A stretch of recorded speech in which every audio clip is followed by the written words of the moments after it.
अब हम बढ़ते हैं, सबसे बड़ा इनका जो इंपॉर्टेंट देवता समझा जाता है, जिसको बहुत ज्यादा अब जिक्र मिलता है, बहुत बड़ी इंपॉर्टेंस है, वो है अग्नि। अग्नि मैंने आपको बताया था निहायत कॉम्प्लिकेटेड और निहायत मिसअंडरस्टूड एक टर्म है संस्कृत जुबान में, अग्नि।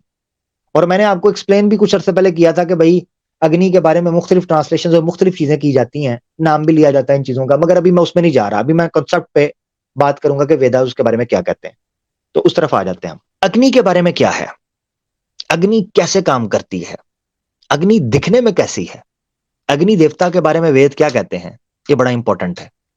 और अगर इसमें कॉन्ट्रडिक्शन हो जाए तो इनके एक बड़ा देवता जिससे ये सुबह शाम पूजा करने के लिए इस्तेमाल करते हैं, कैसे उसको एक्सप्लेन कर पाएंगे। मिसाल के तौर पे इनकी कोई पूजा नहीं है जो अग्नि के बगैर ना हो, कोई पूजा नहीं है, तो कैसे करेंगे, कैसे एक्सप्लेन करेंगे इन चीजों को। सबसे पहले हम देखते हैं अग्नि दिखने में कैसी है। तो आपके सामने है ऋग्वेद मंडल 4 सोकत 1 और मंत्रा है 11।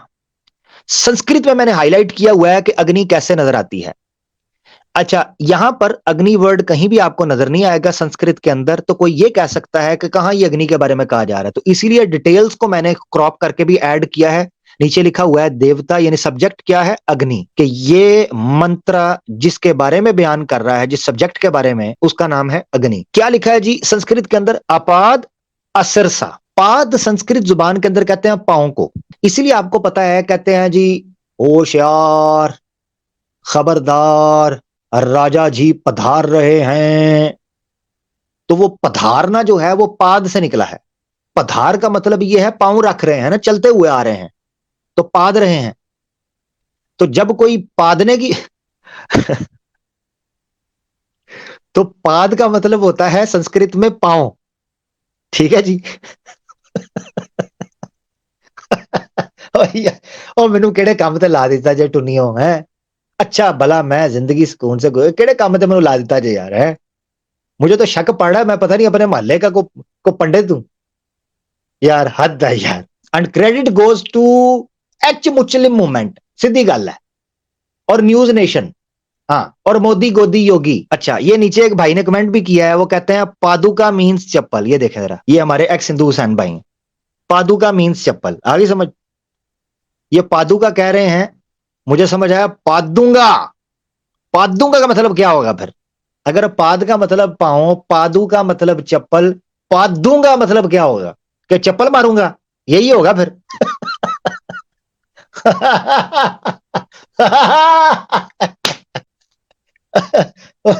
ओए होए, गणी ज्ञानी गुरु घंटाल। अग्नि देवता जो है उसके बारे में संस्कृत में जो शब्द इस्तेमाल हुए हैं वो हुए हैं अपाद और असिरसा।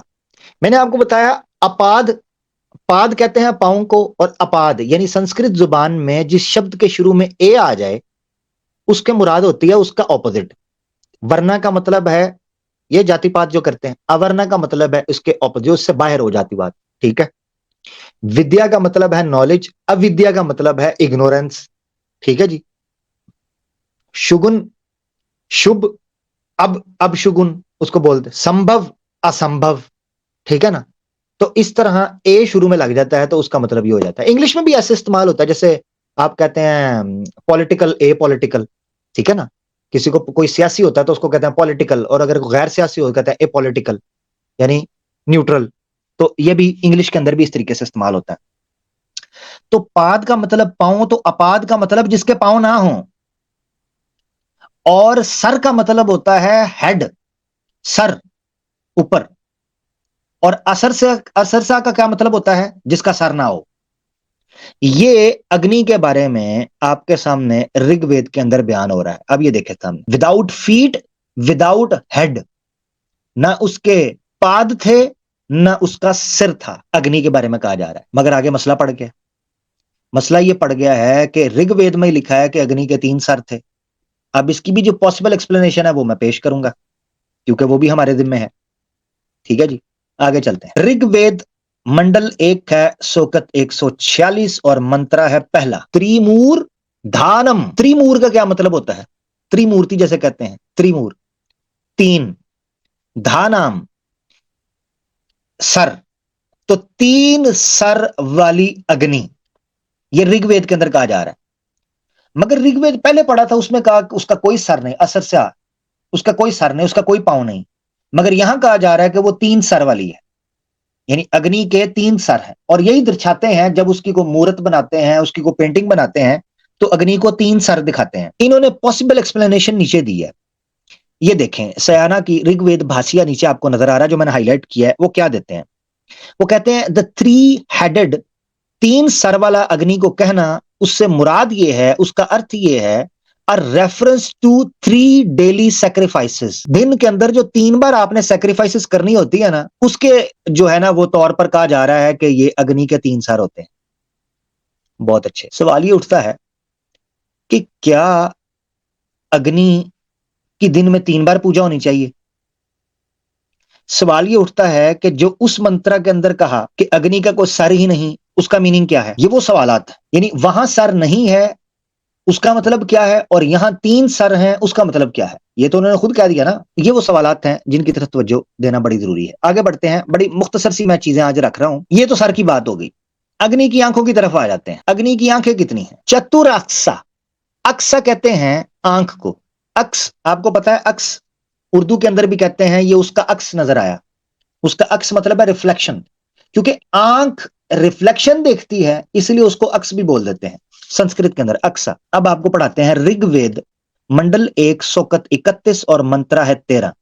उसमें लिखा है चतुर अक्स। तो चतुर का मतलब होता है 4 और अक्स आंखें। अग्नि की कितनी आंखें हो गई? 4।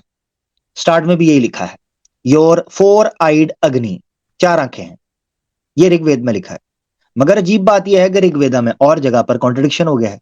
अब ऋग्वेद मंडल 1 सोकत 79, यहां देखें क्या है, वही बुक है, मंडल 1 है, सोकत 31 है, और मंत्रा 13, जहां 4 आंखें हैं। और यही मंडल है सोकत 79 79, और मंत्रा 12 है, वहां क्या लिखा है? सहस्र को अक्सो। हाँ, तो द 1000 आइड ऑल बिहोल्डिंग अग्नि ड्राइव्स अवे द राक्षसास। यहां पर अग्नि की हजारों आंखें हैं। सवाल ये होता है अग्नि का सर है या नहीं? सवाल ये होता है कि 3 सर हैं। सवाल ये उठता है कि 4 आंखें हैं या हजारों आंखें हैं। अब अगला सवाल अग्नि के बारे में, मैं आपको बता रहा हूं, ये बड़े बड़े जो इनके देवी देवता हैं उनके बारे में हमने सवाल रखे हैं आज कॉन्ट्रडिक्शंस के साथ। उम्मीद है कोई स्वामी पंडित जी आके समझाने की कोशिश करेंगे इंशाल्लाह।